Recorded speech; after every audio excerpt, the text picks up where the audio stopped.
When I say I really trusted this drone, I mean it.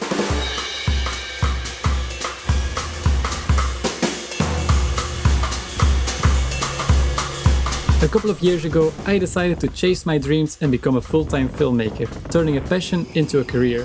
Having flown drones for more than 10 years at that point, obviously it would become a very important part of my kit. But what's actually important in a good drone? For me, it's simple.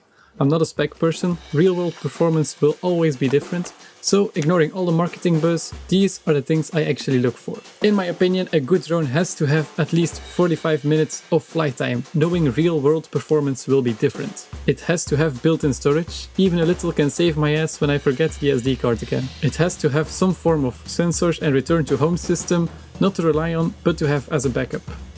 Variable aperture is a must for landscape photography and adjusting exposure on the fly. Everything above 20 megapixels should be fine. A log profile like D-Log and of course the ability to shoot RAW is necessary. And last but not least, the biggest sensor I can get. Because to me, sensor size is one of the most important factors when it comes to what is a good camera and what is not. All the other features and bells and whistles, they come second to me. What is really important here is a quality camera that can shoot amazing photos and amazing video with low noise, lots of color, and that produces a file that doesn't fall apart when I start to color grade the project. Sounds a bit like a medium format camera would be right up my alley. But that's too expensive for now. I've been working here for way too long, so let's go get some fresh air.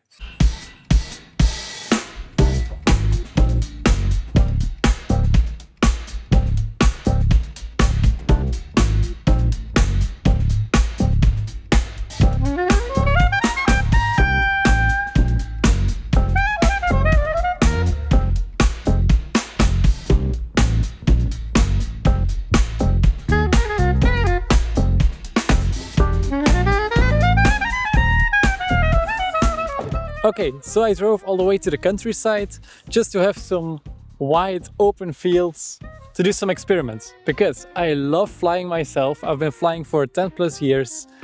As I've said, the camera is the most important thing to me. I don't really care about all the bells and whistles, just give me nice colors, sharp image, big sensor, and all the rest is extra.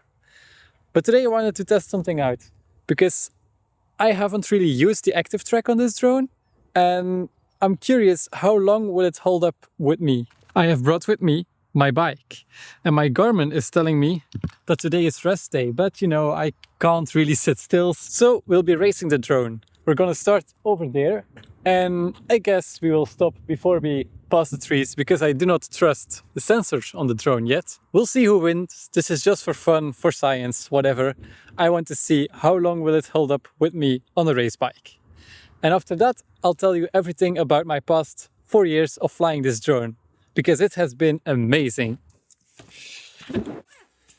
Okay, ready to go. Cycling shoes, cycling fit, and the controller with the extended cable.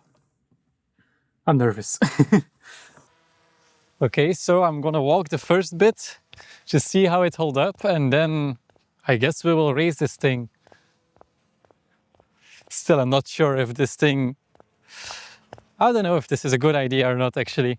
Maybe I should have took somebody with me that is watching the drone at all times. But, you know, when I take this thing out, I'm usually alone in the field and I just have to trust my tools. So if I know whether or not I can trust this thing, I guess I have to test it out on my own.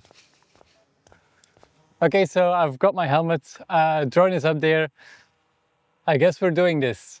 Is this useful? I don't know, but I want to gain some confidence in the active track system. So if I cannot shake it off, I won't go crazy fast. Then I guess I trust this drone. And go.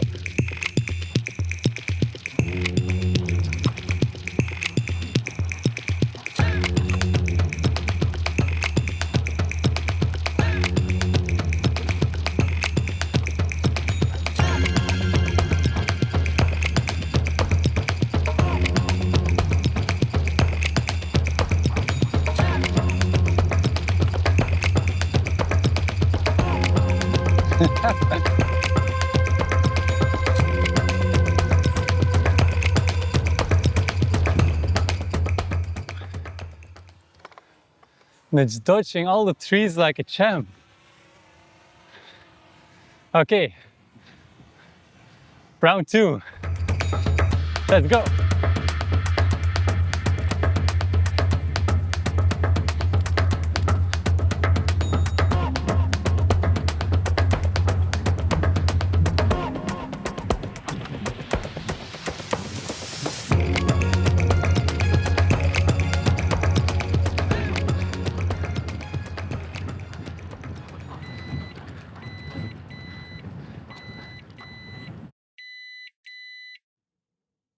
Okay, so right now I'm editing the video, but I didn't even know that it hit that tree. I didn't know that happened, like genuinely. It didn't follow me, so I thought it lost me behind some branches, and then I just made it come back, and it came back. It was still flying perfectly fine, right? It's right here on my desk. Not a scratch on it. Perfectly fine. You saw the impact it did? It's amazing that it stayed up. But I do have to deduct some points for the sensors and accuracy because it did hit a tree. So whenever I say in a video that it's perfect, it's not. But I didn't know. It just came right back to me. Anyways, back to the video. One final run. Let's see who's boss. I'm gonna stop at the tree so it doesn't get confused again. Are you ready? I'm ready. This is useless, but it's fun. Okay, clipped in. 3, 2, 1, full send.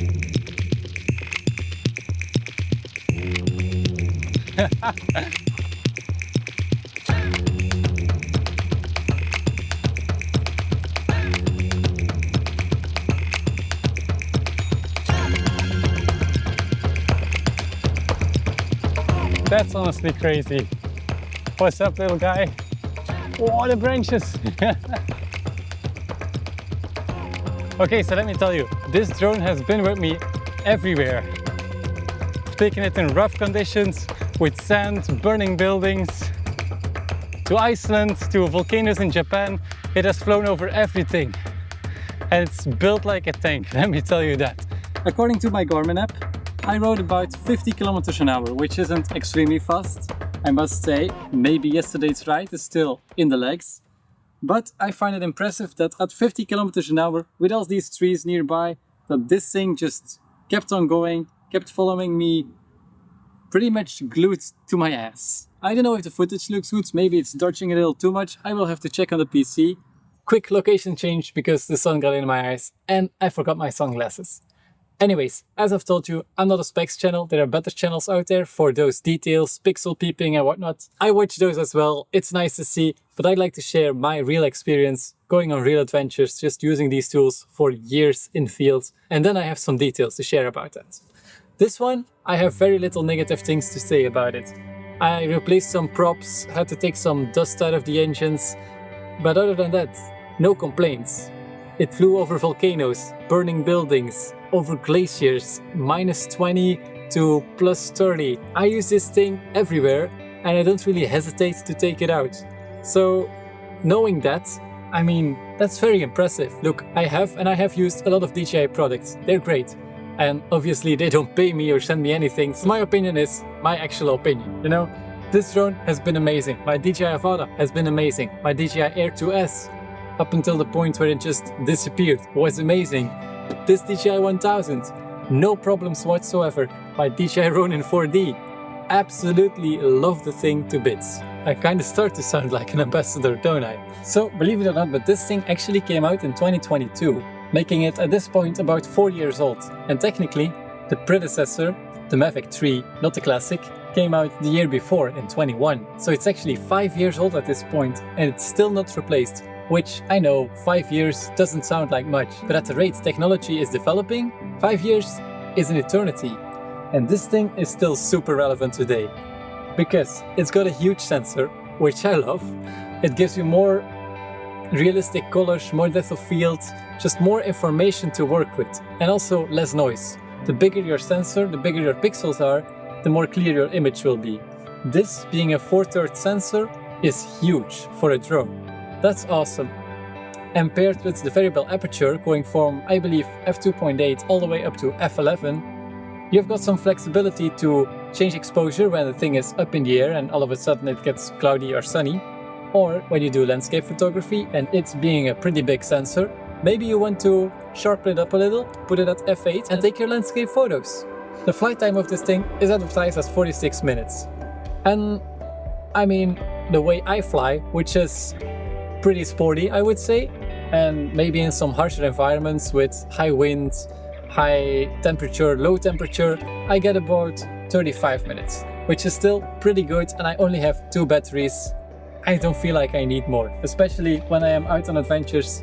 I've got this thing, it can top the drone up at any time. Then for the megapixel count, 20 megapixels. These days, I know, it doesn't sound like a lot. There are smartphones with 200 megapixels and beyond. My Sony has 33, I've got cameras with 60, my phone has 24, so 20 feels like, God, I don't know, very little. But hear me out. I believe that this is a very wise decision, because if you take a small sensor, which is big for the drone, but it's still pretty small, and put a lot of pixels in it, like the 200 megapixel Samsung has, then every single pixel is gonna be so tiny that the noise per pixel to noise ratio is gonna be huge, and your image is not gonna look that pretty. So if you look at a camera like the FX3, which has a full frame sensor, pretty big, it only has 12 megapixels. And for video, that's amazing because you've got huge pixels, so very low noise. Then the built-in storage, 8 gigabytes. Again, doesn't sound like a lot, and I won't really defend this one. It's not a lot. But it has saved my ass on more than one occasion. I do believe that DJI could put in a little more, 64, 128. I mean, it's not expensive to do that these days, and it surely won't add that much to the weight. Then for the bells and whistles, panorama photos, awesome, slow motion, have used it maybe twice, active track almost never. You've seen me test it out live right here.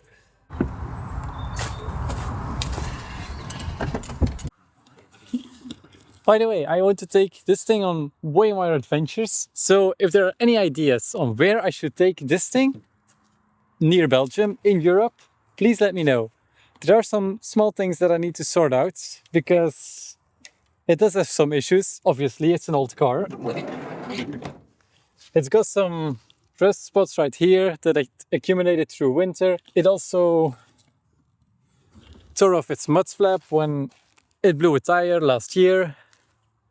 It's just got some rough spots here and there. But I love this thing. I think it's awesome for going to adventures. Now that it's got the DJI car fast charger, I think that it's more than capable of going on a great adventure. As I've said, just some things that need to be fixed, as well as it just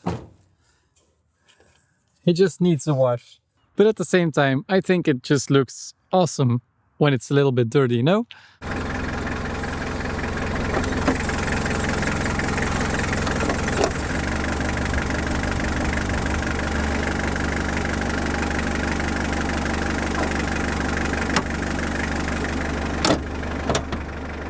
Okay, so in conclusion, should you buy this drone, yes or no? I think in 2026, absolutely yes. It hasn't even been replaced yet, so it's a bit of a weird question to ask, but the DJI Mavic 4 Pro has come out replacing the 3 Pro, so there might be a 4 Classic in the pipeline, who knows. But I think if you can find one secondhand, because there are a lot available at the moment, or one on the discount, I think it's a great deal.